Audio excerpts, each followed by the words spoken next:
showtime.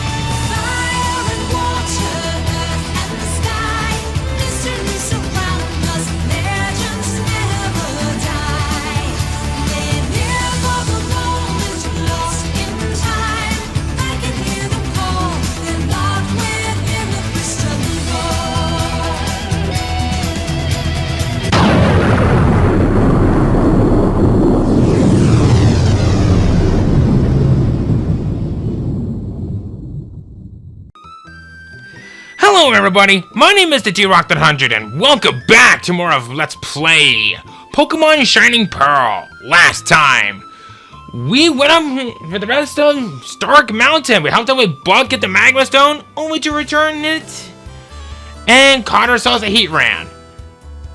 This time,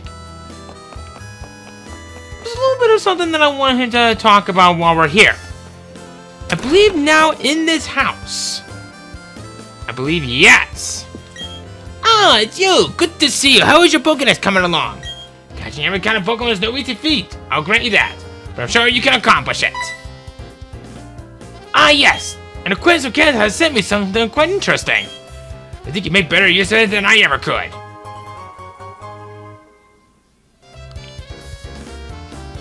I understand there's a Pokemon that evolves in when it's traded here while holding that upgrade. Good luck finding it! Although it is kind of easy to find. It's out in the trophy garden, but we'll talk about that later. So, I might have lied a little bit. There was something that we were originally going to be doing this time around. That was kind of it. So instead, we're actually going to go on a little bit of a fishing spree this episode. Not a whole lot's going to happen, but since we got the Super Rod, a lot of new Pokemon have opened up to us. We have new Pokemon to talk about. And I mean, we have a lot of new Pokemon to talk about. How many, you may be wondering? Let's see. Kind of lost count. So 2, 4, 6, 7,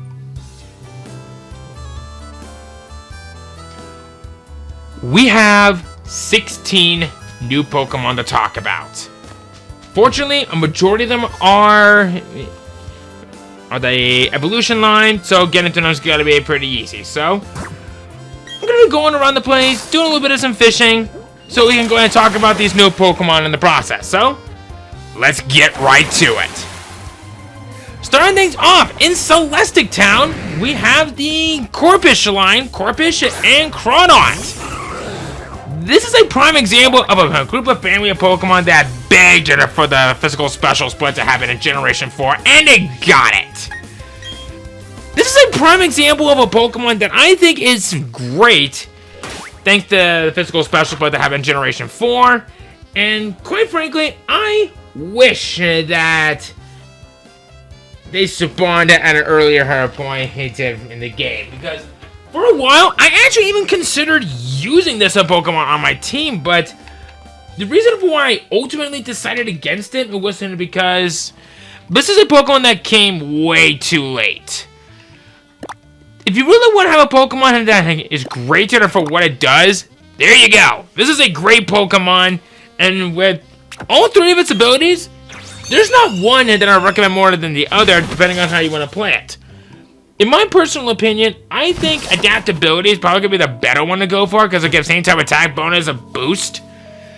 But that's great for any move, but I guess if you want to be more competitive, I would probably say Hyper Cutter more for single player and Shell Armor more for multi-battles. They're not bad, it's just different from the way on how you use them. And they're good as it is. Next up, in the upper levels of Mount Coronet, we have Dratini and Dragonair. Pure Dragon types, they are classics. I can't say a lot of bad things about them. I say that in this particular generation, they kind of got a much needed buff, but they're unfortunately lacking a few things out of what many late game Dragon type Pokemon are known for. Being powerful. The reason of why I say it like that is because, like with Quillfish and Crawdont, they came very late in the game. And It's not hard to raise them to become Dragonites, which unfortunately you will not be able to define them through any means of the Super Rod, but that does not mean that they could be useful in other ways. If you want, Shed Skin is great in many modes, but if you can get one with Marble Scale, you will see a significant boost in that defense stat when it's affected with a certain status-affecting problem. You kind of knew this already. But in all seriousness, the Dratini line is great. I can't not recommend any of these to anyone because of how great it is. But be mindful that they kind of lack a few things of what many dragon types would have at this point in the game. Next up, right here on Route 224, we have Artillery. This is the evolution of Remoraid, and quite frankly, this is a weird Pokemon, and why does this even evolve from a fish to an octopus? The only logical thing that I could think of is the fact that this is a Pokemon that is very weird, to say the least, but it can be situational if you don't know how to use it properly. Of course, that Octazooka is nice, but it kind of lacks in it for what it's really meant to do. Don't let the cool name fool you. It's great, but unfortunately, this is about for some of the real positives, and especially since in that a majority of the moves, albeit nice, don't exactly complement well with the majority of the stats that it has, except for maybe Moody. All in all, it's decent, but let's face it, you're probably better off with either a Sniper for the ability, because Suction Cups just prevents you from being forced to be switched out, but is that really so much of a bad thing? Okay, maybe a little bit. Next up, found on this route, Love Desk. We'll take a generic water type and give it crummy stats everywhere except for speed, give him a trait that doubles his speed in the rain with the option to use agility, and call it a day. Love Disc is great when you send it out into a time-based battle instead of when your opponent will laugh at it for so long, making it you win the match. Charm turns this thing into a great physical wall to have it survive 2 canopy tackles and fortunate to switch out. In Generation 5, Love Disc earns the award for the best worst fully evolved Pokemon, which I guess is something. Sadly, there is no reason to use this as an unviable Love Disc over the other water types such as Ludicolo, Kabutops, and Omastar. While it has a nice ability in Swift backed up with a nice speed stat, it lacks the firepower to make use of it, often making it dead weight. It also sports a pitiful bulk, leaving it vulnerable to common priority moves such as Mach Punch and Sucker Punch. And as if that wasn't enough, like I haven't said much already from that from Smogon, I have 2 more things that I would like to say. The Emerald Pokédex entry states that given a Love Disc in a way and express one's feelings of love. Just imagine meeting your soulmate in battle and after an intense skirmish sending out your final Pokemon, Love Disc, and declare your undying love for your opponent. What a romantic love story. And for my last follow-up, even though this has not gotten old, I'm gonna say it. Shut the hell up! Okay, but in all seriousness, Love Disc sucks horribly. It's known for having some decent water moves, normal type, maybe throwing a nice beat and a blizzard in the process, but if any opponent that you go up against that are resistant to it, they automatically win. Smogon, I give you full credit, Jenner, for all of that, so thank you so much, Jenner, for that work. There is one thing about it that actually has some good use. An endless supply of heart scales. The best way to do it, have a Pokemon with Thief, and make sure that it's not holding an item, knock it out, and there you go. You have a free heart scale in the process. I guess Swift Swim is okay for what it is, but let's face it, you're better off with any other water type. Heck, there's some water type Pokemon that I don't recommend at all that says better than this one. Let's get on to a water type Pokemon that actually knows how to get the job done. It's one of my personal favorites. Carvana, which can be found at the Great Marsh. No 2 ways about this one. I consider this a very good Pokemon that once again begged in for the physical special split, and it got it. Unfortunately, it came out a little too late. Don't get me wrong, both Rough Skin and Speed Boost are great abilities, but unfortunately, like you see in the front with the stats, nothing much to use it for. This is a scenario of, if it's a swing and a miss, it's going to go down very likely, but you get the gist. It's very fast, it's meant to be a very nice mixed attacker, mostly a physically offensive sweeper, but what is the point if you're going to be so frail in the process, and what you're going to be getting at is going to be baggage anyway? I have the perfect answer for that. Let's just jump to Route 223 and talk about its evolution of Sharpedo. This is a faster, maybe a little bit bulkier Carvana, and dang doesn't know how to chomp down hard. It's basically just a stronger version of Carvana, and like I even talked about with Carvana, everything I said about it applies.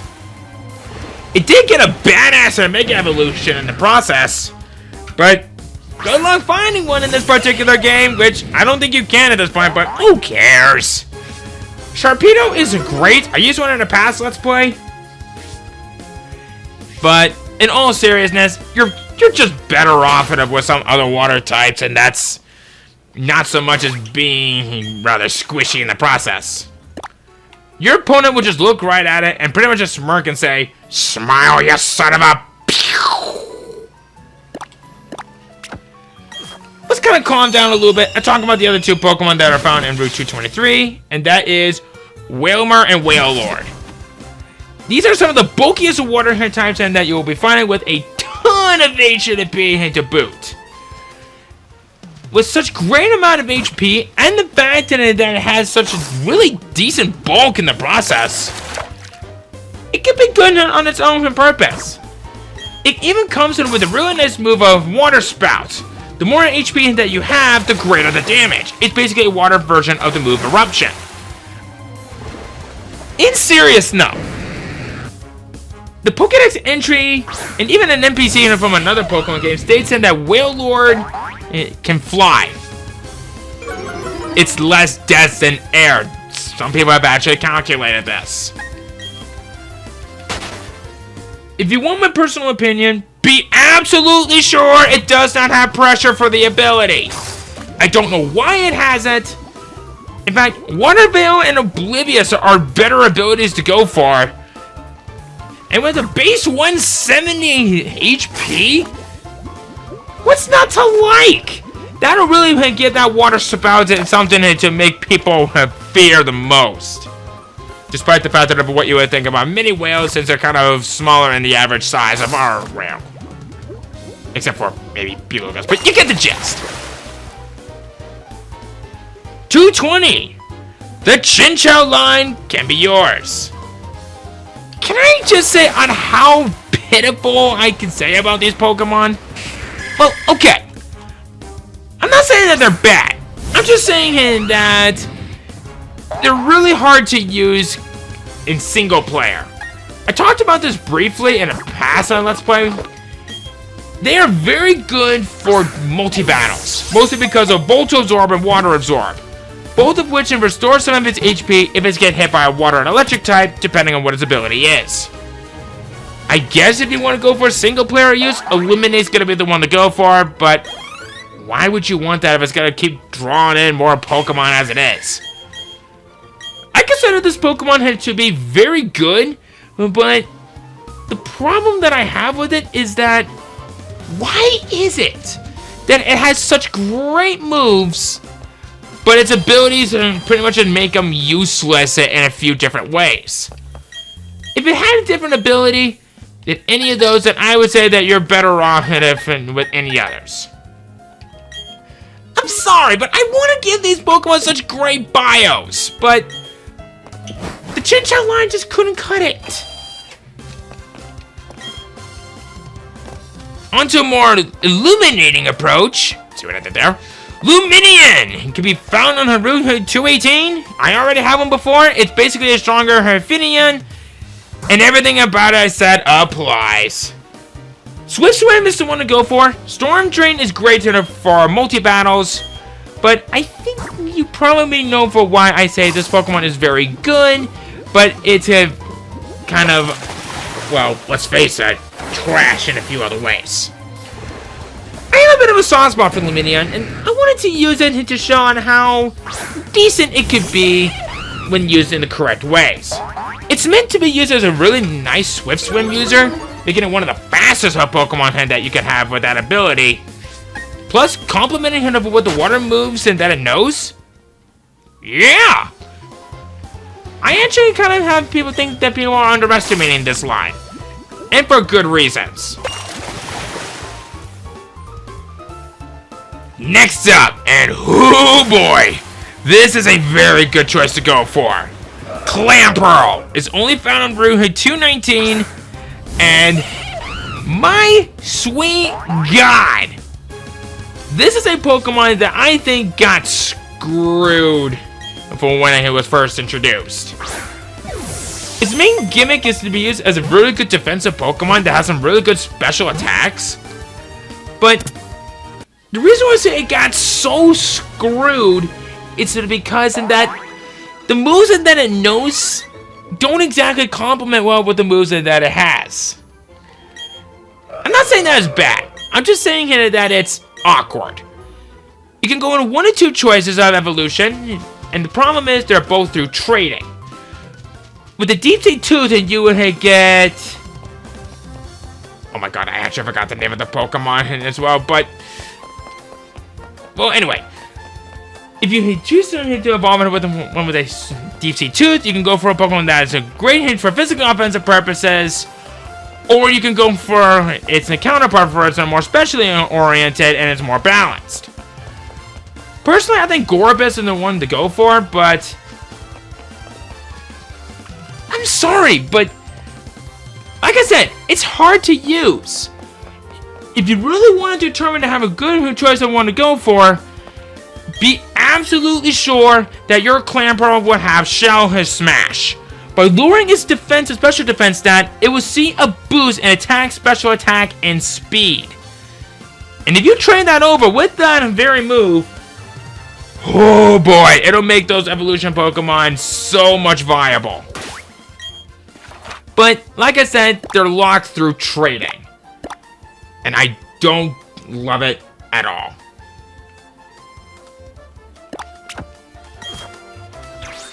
Oh my god, we're almost done. These are going by much quicker than I thought. Shoulder! It can be found on Route 205. Can I just say on how much I want to give praise to the Shoulder line? You can't find this evolution, but there is some positivities out of having this. Shell Smash naturally. Clamp naturally. Spike Cannon naturally. With Spike Cannon with the use of Skill Link, it's really good for what it does. Basically, Skill Link maximizes the amount of attacks and that moves and like it will learn like with, say, Spike Cannon. And a maximum of 5 times. I guess if you want to be a little bit more on the technical side, Overcoat is a good one, and Shell Armor prevents it from getting critical hits, but once it evolves, it becomes a part Ice type, and it may be a good defensive wall, but unfortunately, that's about for where the real positives end. It requires a Water Stone for it to evolve, and when it evolves with the Water Stone, it unfortunately will not be able to learn any other moves. You're investing TMs into this thing. And it only ever resists its own type. Having a resistance to water and a resistance to ice. If you can get by all of that, Shoulder is a great companion to go for, and not much else needs to be said about it. And finally, we're down to our last Pokemon. Thank God. Quillfish. This is a Pokemon that is found on Iron Island, and holy crap! Time hasn't been great with this little guy. Poison Point. Swift Swim and Intimidate are phenomenal abilities to have for this big guy. It doesn't evolve except for in an alternative universe, but It doesn't need to. With the use of the Toxic Sludge, it's a great tuner for when using some poison type moves, and I'll complement it well. Plus, it's even capable of learning, and I don't know why, but I think I kind of have an idea for where it's coming from. Thunder Wave. This is very likely based on the fact that it's based off of a poisonous blowfish, and certain blowfish are known for paralyzing your opponent. Well, it's prey to be more precise. In all seriousness, no. Quillfish is a great Pokemon. It's very balanced. It has some great physically offensive stats. And with Swift Swim, it's fast. Poison Point, could potential poison your opponent. And Intimidate, not much needs to be said about that. I like this. I feel like this is once again another example of a Pokemon that came a little too late. If it had come earlier, Quillfish would have had some very good use. If you manage to bring out that true potential, albeit a little bit awkward at first and has a good number of weaknesses, Quillfish can actually serve as a pretty decent water bulking Pokemon. It's knowing how to use it and how to use it properly. If you can get by all that, congratulations.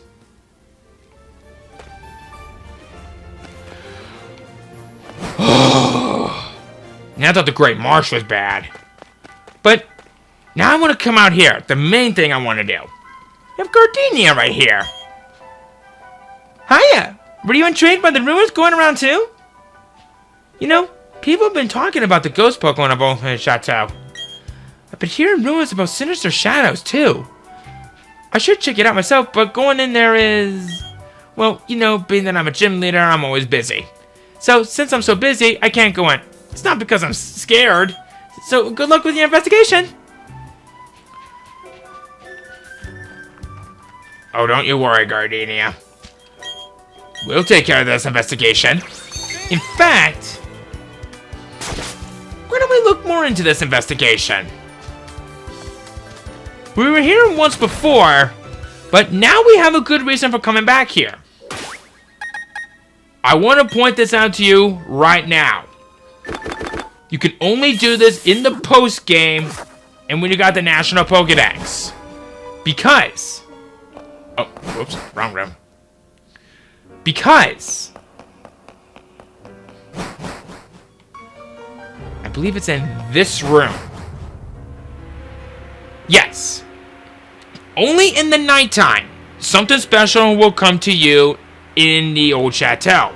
Before you do anything else, I highly recommend that you save. I'm going to do that real quick, and I'll be right back. Even though that I saved already, I'm going to do it for good measures. So, inside the TV, there appears to be a Pokemon. The Pokemon looks like it could come out. Would you like to thump the TV?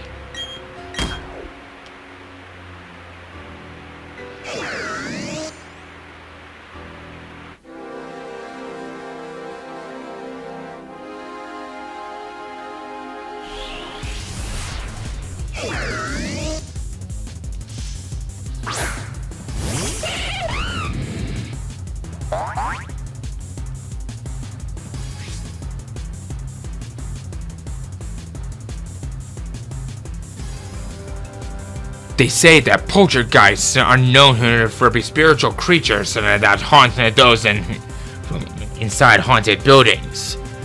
They say that those that are possessed by poltergeists can make things strange and make strange things happen to those that are possessed. A young girl has once crawled out of a TV, possessed by a spiritual demon, but little did they know that they were possessed long before the woman could even find a chance to scream. Rotom is not that kind of Pokemon. It only takes over different appliances.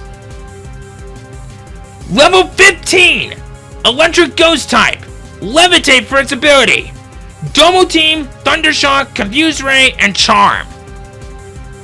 Why was this Pokemon introduced in the post-game at such a low level?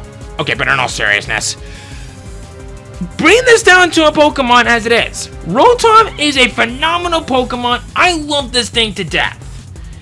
This is a Pokemon that I always have felt like is so underused, and it isn't widely considered to be a Pokemon of many gimmicks. It has an immunity to ground thanks to Levitate, and the fact that its only real weakness of ground is immune. The only real damaging moves you gotta worry about are Dark and Ghost types. That is it. It will remain with the Levitator for what I'll have it throughout its life, but unfortunately, this is about where the real positives end with Rotom. It may have such great moves and has some great stats to boot, but unfortunately, it's given to us at level 15 when you're like over 4 times its level. 5 if you're counting him with my Pokemon that's out right now.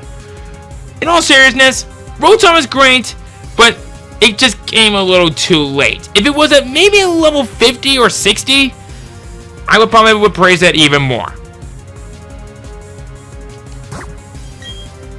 Alright. Typically, this one Pokemons are pretty easy to catch, especially since it has a pretty high catch rate, so we should be able to catch it right here and now. Yeah! Rotom has been captured.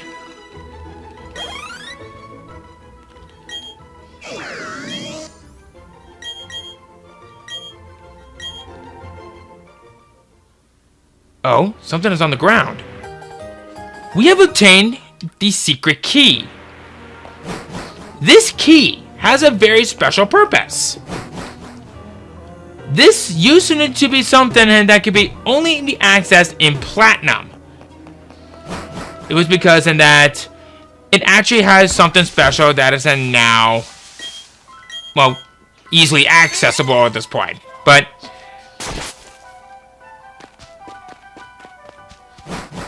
this is something that I now would like to show you all. When we come back here to Eterna City, see, I told you this place would have a little bit of some more secrets in that I'll behold. I wasn't lying about that part. But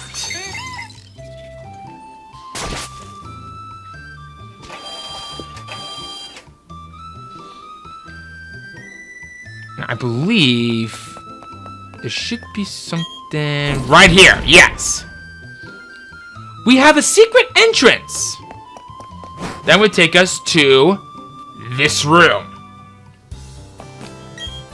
The mysterious notebook here. Its age is impossible to tell. It was by pure chance that I obtained information on the Pokemon Rotom. Remarkably, Rotom is able to merge with special motors. Rotom can thereby enter various home appliances and change its form. I confirm that Rotom changes its types and the moves it can learn by reflecting the characteristics of any home appliance it enters. This Pokemon requires exhaustive observations and analysis. To ensure I get all the credit, my Rotom research must be kept secret. They will come to recognize me as scientific genius Chart. The rest of the notebook is blank. So, we have an oven, a fan, a refrigerator, a washing machine, and a repel wearing off. An alarm machine. I'm gonna go ahead and see if I can maybe give us an example of it. Alright, we need Rotom in the process, but I guess we technically don't really need it, so let's go ahead and talk about this. Rotom has access into 5 exclusive forms. It will no longer be having that of a ghost appearance, but it could be either electric fire, electric flying, electric ice, electric water, or electric grass. Rotom would have, I think, Fire Blast. Fan Rotom would have Air Slash. Ice Rotom would have Blizzard. Wash Rotom will have Hydro Pump. And Mo Rotom will have Leaf Storm. It will also see a nice boost in its stats depending on what form it takes. You want to consider this. But once again, good luck raising the Rotom if you want to plan on using it on a post team. If you want my personal opinion, Wash Rotom is probably the best one to go for, since it'll have kind of a better complement with some of the moves that they can learn as a good counter to the others for both single and multi battles. Mo Rotom and Heat Rotom are also great for single, while I kind of consider the others to be good for multi battles. This is a very good Pokemon that can work in a variety of ways. If you manage to catch the Rotom and get the key into this room, you can unlock a Rotom's great secrets and its true potential. The only catch is you are strict to only using one appliance at a time. It is up to you on how you want to do it. Okay. I can finally rest. Because now, it's about time that we go ahead and we end things off right here. And I think next time, we have this whole location right here that we have yet to explore. We now have access of getting into there. So I'd say that next time we head for Route 224 and see what kind of stuff we can find out there, alright? See you guys then.